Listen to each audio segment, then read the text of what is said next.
Hello there. Here's a little wrapping guide. No, I'm not going to start wrapping, but 4 meters of industrial strength bubble wrap and 1 roll of tape, which I'm not going to use, but that comes with the kit, was part of the kit. Instead I'm going to use my trusty packing tape thing, and this is the tableware. This is where everything gets done. My dining room table. Our dining room table, made of oak. And contrary to popular opinion, it hasn't fallen apart or split or disintegrated because it's made of oak. So here's the guitar I'm going to wrap just for the purpose of this demonstration. So what I do is I get me thing and I fold it over the length of the body roughly. So it's support for the body, comme ça. Okay. So I do it twice, and that becomes a pad that the guitar sits on. It's really simple this, but I'm just going to show it anyway, because there's a couple of little things here which kind of make the difference for this. So at this point I take the knife and I cut the bubble wrap just at the point where it meets the back end of the guitar again. Stop halfway for a cup of tea. Thank you then. It'd be great if you really did a wrap. No, it would be really embarrassing. It would be funny. We'd laugh at you. Yes. More than you already do. And I think I might have, actually this one's just short of 4 meters. So if you had 4 meters, like I promised, things would work differently. What, 4 candles. But what I'm going to do is I'm going to cheat a bit. You can either turn the end up like this, to take this double layer of padding which I've got, and tack it up to the front like this, so you make a buffer zone down there. Okay, and then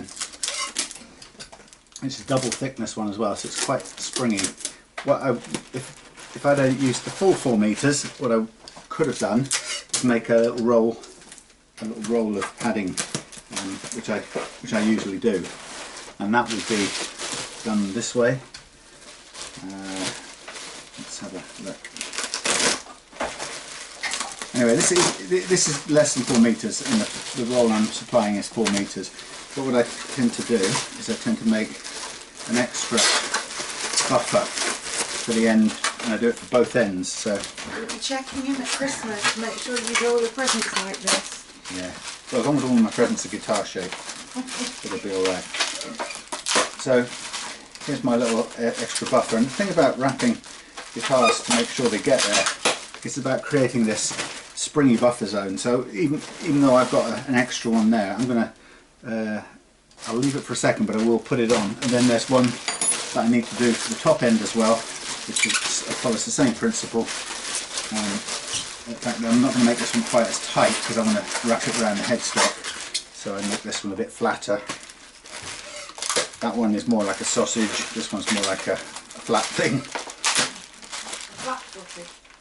Yeah, a flattened sausage, or alternatively it could be a Subway sandwich. Well, anyway, so then when I come back to this original one, what I tend to do is I tend to fold up this way, and then just stick for a second, and then I fold up the other way. This is actually quite a wide guitar because it's an acoustic style. On the electric you get closer to the middle with this arrangement. And then I tend to just tack down these as well, and I will also push those down in a minute. But meanwhile I get my sausage,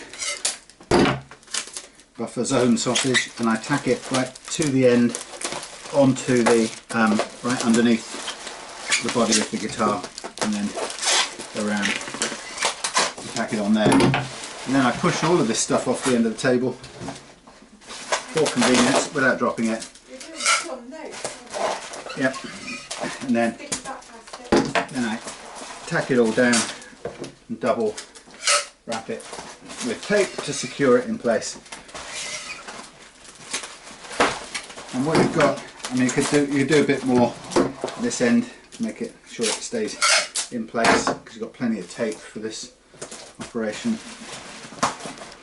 And holding this sausage shaped buffer in place, or bumper I should say, is quite important. But you can see that we've got a completely bouncy end of the guitar.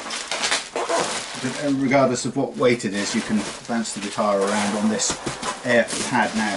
So at this end, I tend to fold this over one way and then over the other. And to begin with, I just tack it round so it's as tight as it will go. So it's just a sort of holding operation at that point, and then it's creating a lot of buffer around the neck, and then I go around again and sort of just hold it in place, and then tend to just pull across the loose ends to tidy it up. Sorry about the noise. I'm not sending this one anyway, so I'm going to have to take all of this apart again in a minute. So I shouldn't make it too extreme. There's just holding the thing together, and then at this end I'm going to take this and I'm going to put my extra buffer under the headstock and get a bit of tape on it like this. Get it stuck to itself, pull it round like that, and then do something similar to the other end. It's going to spring up obviously, but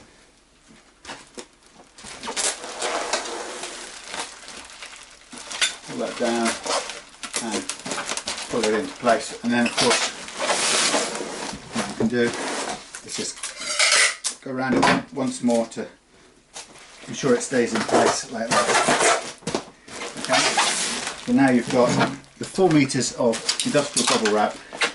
You've got a lot of material around the sides. If you've got any spare, you can make a couple of bumpers to go down the sides and attach them in the same way.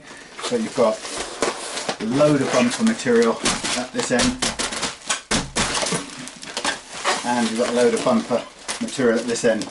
Now technically this package could go like this. If you just put a plastic bag around it, this would go through the parcel force system pretty well actually.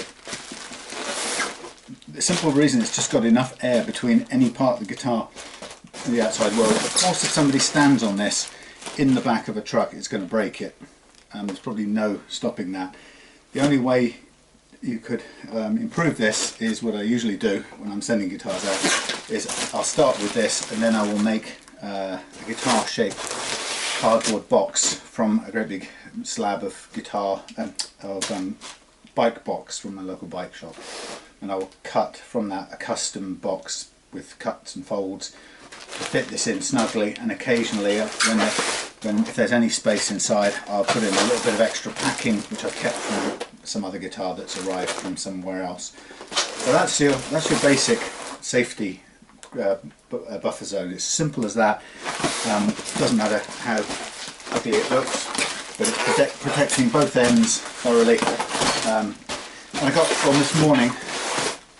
Dave's SG2000 came inside a box, but inside the box this guitar was wrapped up like that, and perhaps even more than I've got there. There was so much that it actually could fall over and it would survive, and I'm sure it did on the way several times. And you have to pack for that. You have to, this idea that people hope that Parcel Force or UPS doesn't drop their guitars is just crazy to hope for that. You have to pack as if you're confident that's what's going to happen, and if you do that, then you can be sure it's going to get that. So really, you're never really going to be able to protect against somebody stamping on this unless you sandwich it between two boards, which I've seen somebody do in the past, but even that's not a guarantee.